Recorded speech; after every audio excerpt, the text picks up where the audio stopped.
Hello, welcome to Pumpkin Joe Sim Racing. This is my overview of my sim racing rig. This bracket is not a part of the Playseat challenge. It's a custom mount for my handbrake and shifter. It helps this strap that's adjustable. It has a suede-like material, extremely comfortable even after hours of racing. Still good to go. Very happy with it. This is the locking mechanism to the bracket that holds the wheel mount. Turns either left or right 360 degrees and secures that bracket in place when you are driving to keep the wheel from lifting.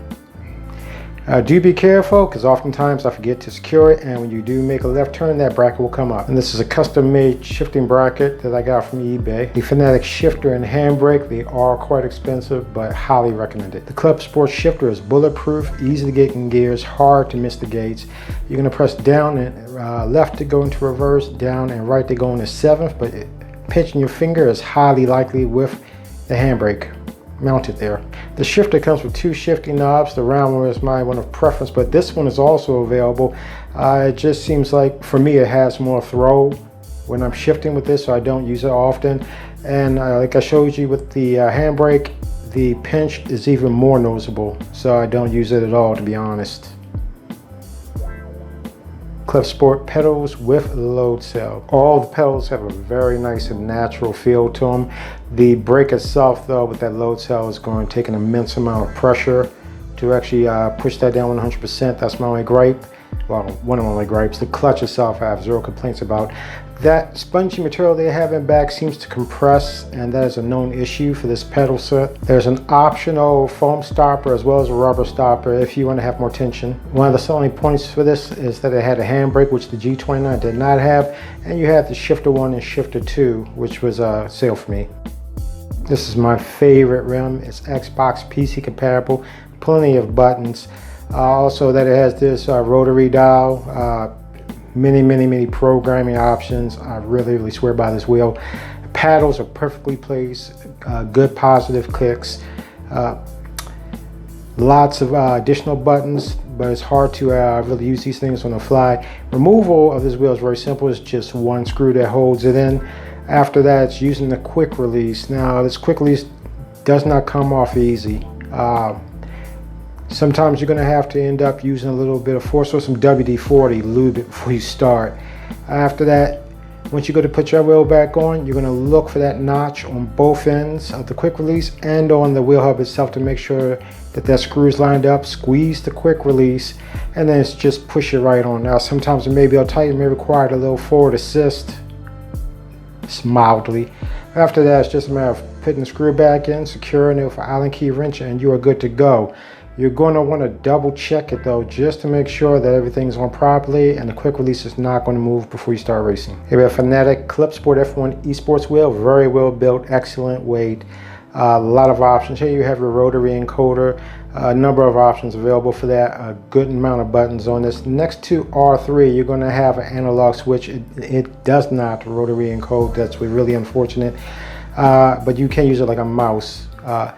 Very good wheel, PS4 PC compatible. One gripe with this wheel are the paddles. They're very easy to press, and anything that uses 910 degrees rotation, you're likely to accidentally misshift.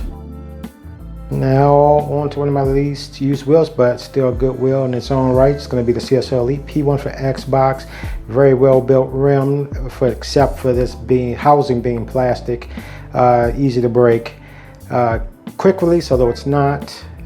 Paddle placement is excellent, positive clicks, Alcantara material for that rim itself, very smooth, and there's a LED inside this plastic housing. Honestly, either one of these wheels will meet your racing needs.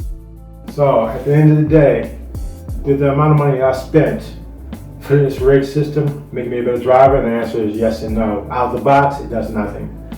You're only going to be as good as you are with practice.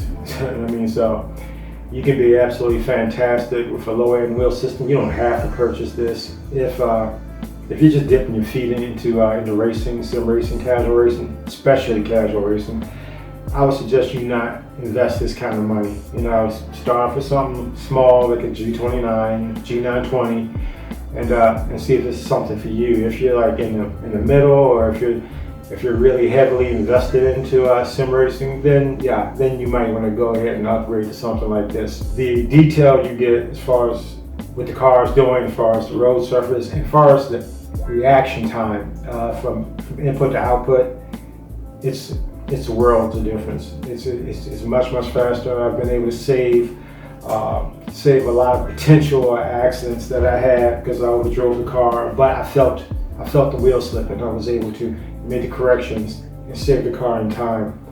The ecosystem, good thing it's built like a tank. The ecosystem has been absolutely fantastic. I've been really happy with this wheel. I've been overall happy with this wheel, except for the issue I talked about earlier with this.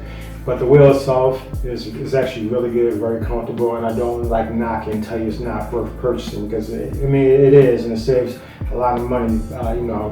A sub $200 wheel versus a $400 wheel. Especially if you're going to be playing on console. I don't want to spend nearly twice as much for the wheel that I did for the console, not to mention adding in a wheel hub and pedals. If you have sweaty hands from racing like I do, you might want to invest in some gloves so you don't damage this wheel with this Alcantara. Like I said, this one being leather stitching, you shouldn't have that issue. And it's very nice, slides the hand very easy, feels just like a regular car, and you don't have that plastic like you do in this other wheel, which kind of takes me out of it. And not to mention a ton of button options, although this isn't the best place for doing things on the fly. Other than that, the rig is actually really stable. Like I said, I know I'm losing information because of the force coming through this wheel and the movement in it. So anyway, that's just my opinion. Others may vary. This rig is actually, like I said before, it is a good rig.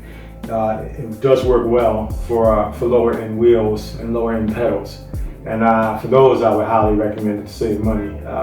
Not so much here in the Philippines, but in Western countries, definitely. And like I said, it folds away so it doesn't have a bigger footprint and won't eat up as much space in your home. So thank you for joining me. Thank you for taking the time to listen to my thoughts on this rig.